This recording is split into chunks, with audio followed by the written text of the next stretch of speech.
Əmir-el-Müminin Əli əleyhissalatu vəssalam Nəhcül Bəlağədə buyurur ki, o adam ki, hər kəs və nakəsin yanında, hər yoldan ötənin yanında öz problemlərini danışır, öz müşkillərindən söz açır, o zəlilliyi qəbul etmiş insandır.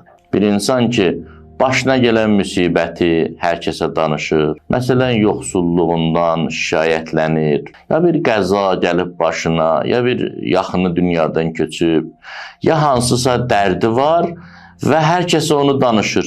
Həzrət buyurur ki, belə adam özünü zəlil edib, zəlilliklə razılaşıb. Bəli, insan xəstədirsə, həkimin yanında öz dərdini danışmalıdır. İnsanın məhkəməli işi varsa, qazinin yanında öz dərdini danışmalıdır. Ya bir pula ehtiyacı var, borc almaq istəyir, dostu, tanışı, ərk edə bildiyi, ürək qızdıra bildiyi, pul ala bildiyi kimə söz dərdini deməlidir. Burada problem yoxdur.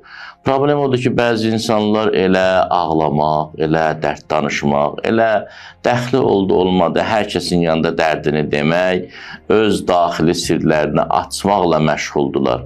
Bəzi hədislərdə də deyilir ki, Allah Taala şikayətlənir, dərdini ona buna danışan bəndəsindən deyir, məni niyə gözdən salmağa çalışırsan, ay bəndəm, niyə deyirsən ona buna ki, Allah mənim başıma bunu gətirib, axı mən sənin xeyrin üçün bunu edirəm, sən anlamasan da, sən hikmətini bilməsən də.